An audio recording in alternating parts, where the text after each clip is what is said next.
रावण ये जानता था दादा कि हमसे भजन नहीं हो पाएगा, तो जब भजन हो नहीं पाएगा तो मुक्ति कैसे मिले। रावण मुक्ति चाहता था, तो मुक्ति कैसे मिले, तो भगवान से वैर किया।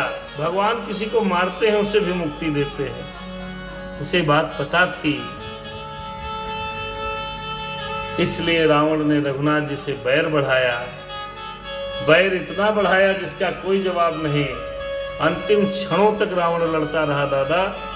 20 भुजाएं 10 सिर काट दिए थे रघुनाथ जी ने। रुंड दौड़ पड़ा था, भागता हुआ आ रहा था, 2 धड़ कर दिए। अंतिम समय तक लड़ा। रावण को ये बात पता थी, राम तो निकलेगा नहीं। मुक्ति के 2 उपाय हैं साहब, 2 उपाय हैं। या तो प्रभु से भजन करो, तप करो, तपस्या करो, क्योंकि वो तामसी था, और जो तामसी होता है उससे भगवान का नाम निकलता ही नहीं है और पूजा में मन लगता ही नहीं है। ये बिल्कुल सत्य है। तो उसने बैर बढ़ा लिया, और बैर बढ़ाया तो भगवान ना करके स्वयं उसको मारे हैं। उसने अपने पूरे परिवार को मोक्ष दिला दी है भैया। बात तो यही सत्य है। पूरे परिवार को कहने में राम रावण का युद्ध है, बड़ी शिक्षाप्रद कहानी है, शिक्षाप्रद है।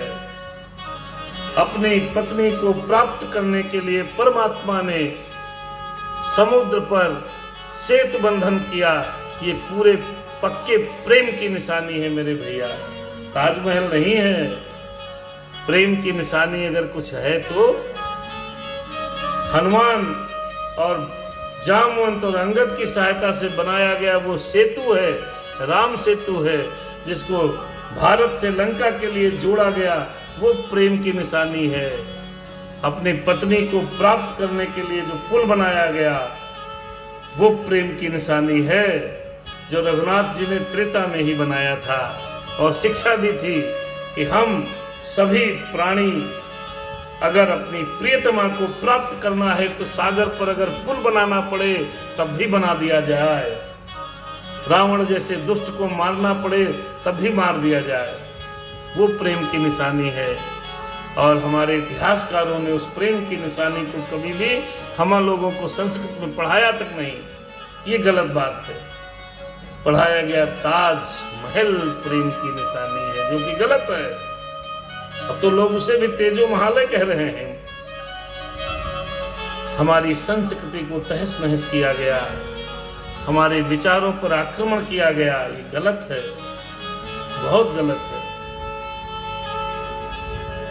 अरे रामायण और गीता जैसे शास्त्र हमारे पास थे, हमको पढ़ाया गया अकबर महान है। अरे कितनी गलत बात है भाई।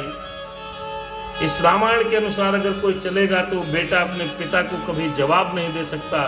मेरा अनुभव है, जो रामायण को आधार बना ले, अपने जीवन का आधार बना ले, उसे कभी दुख नहीं होगा। रामायण हमें जीना सिखाती है, गीता हमें कर्म करना सिखाती है। ऐसा काल चक्र आया दादा कि गुरुकुल नष्ट किए गए, बच्चों के मन में गलत संस्कार डाले गए। गलत हुआ, बहुत गलत हुआ। अब हमें पुनः उस भारत को बनाना है और लोगों को जगाना है दादा। बस यही हमारा एक छोटा सा प्रयास है, एक बहुत छोटा प्रयास है कि जीवन में रामायण चलनी चाहिए। अरे आप कल्पना कीजिए कि पिता ने कभी बन जाने के लिए नहीं कहा।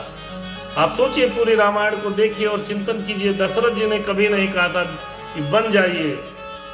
पिता की केवल मन के भावों को समझ करके, आज्ञा को सिर पर रख करके राम जी वन को चले गए। वो पुत्र है, और पिता पुत्र के प्यार में स्वर्ग चला गया, वो पिता है। प्रेम की परिभाषा है रामायण, प्रेम का जीता जागता उदाहरण है रामायण।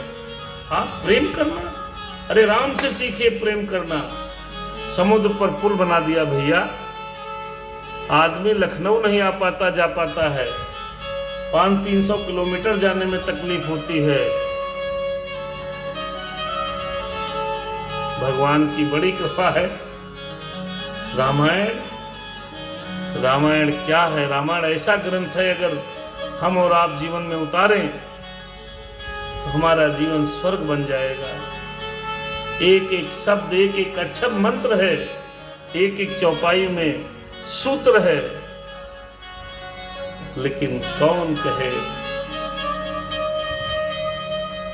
कौन कहे।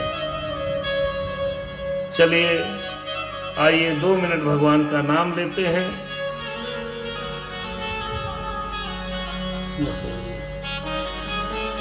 हे प्रभु, क्या हो गया दादा? कुछ मैसेज लिखा है, आवाज नहीं मिलती। राम सिया राम। आइए।